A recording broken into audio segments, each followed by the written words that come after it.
Мына мындай окуя болгон. Коркунучтуу болуп кетти го.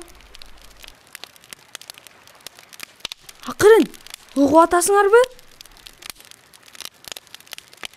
Угуп атам. Мен уккан жокмун. Сен чайнап аткан турбайсыңбы? Коркуттуң го бизди. Коркоктор, конфеттен корктуңарбы? Жейсиңерби? Жейбиз, келе. Сонунго? Махабат, рахмат. Чоң апаң менен жашаган жакшы, Дайыма конфет бар.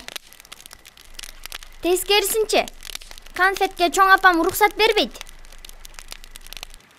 Анда конфетти кайдан алдың? Үйдүн артында бир дүкөн бар. Ал жерде бир киши мени көрсө эле дайыма бекер бере берет. О, сага бекер. Башың иштейби? Анын эмнеси бар экен? Билбейсиңби? Мен силерге бир окуя айтып берейин. Бул мурун эле болгон окуя. Бир шаарда зөөкүр пайда болуптур. Мессага. Чыпчыныкыйбы? Ооба, гезиттерде жазышкан ал жөнүндө. Ал балдарды уурдачу, акыр кармай албай жүрүштү аны. Анан дагы ал шаарда бир кыз жашаптыр. Бир күнү ал сейилдегени чыгыптыр. Дүкөндүн жанынан баратса, ал жакта дүкөнчү бир киши: "Кандай татынакай кыз? Конфет жейсиңби?" "Жейм", дейт тиги кыз. Конфетти алып, "Рахмат", деди. "Эртең да келсең, мен сага дагы конфет берем."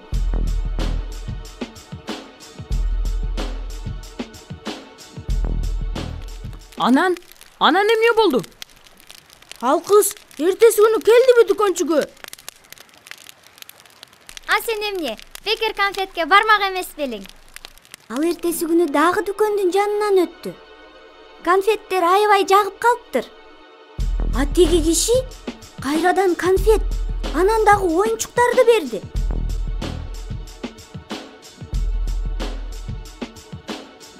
"Бирок ата-энеңе айтпа. Бул биздин жашыруун сырыбыз болот." "А эмне болуптур? Өзү берип атса. Анан дагы бекер болсо?" Бекер жем кайда болот билесиңби? Акырынчы. Сырга айта бер андан ары. Эртеси күнү ал кыз ата-энесине айтпай дүкөнгө кайрадан барыптыр.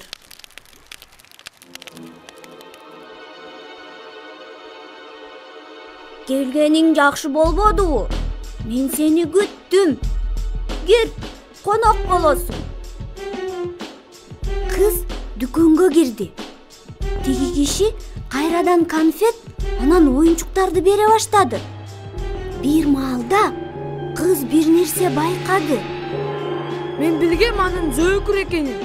Дүкөнчү баягы зөөкүр экенин кыз дагы эми түшүндү. Бирок кеч болуп калды. "Жок ай, андай болушу мүмкүн эмес." Болбогондочу. Анан эмне болду? Тиги киши кызды кармалап, чечиндире баштады. Кыз иши бүткөнүн түшүндү. Фу! Анан эмне болду? Укпайсыңарбы? Кыздын иши бүтмөк. Бирок узун, күчтүү бир байке пайда болду. Ал милиция байке экен да. Зөөкүрдү кармап, байлап, кызды куткарып калды. Ошондон бери кыз дүкөнгө барбай, бейтаныш адамдар менен такыр сүйлөшпөй калды. Аябай коркунучтуу окуя болот экен дегем. А эмне? Коркунучтуу эмеспи? Көрдүңбү Махабат? Жакшы киши экен деп ойлосоң, ал чыныгы зөөкүр болуп чыгат. Дагы кармалайт. Фу, кыжырың келет. Бейтаныштар сени такыр тийбеши керек. Түшүнүп атасыңбы? Ооба. Мен андан көрө конфет берген киши жөнүндө чоңдорго айтайын. Туура, ошондой кыл. Ким дагы бизди коркуткусу келет? Эгер эч ким үйүнө шашпаса, сабактары жасалса, анда дагы бири-бирибизди коркутуп туралы.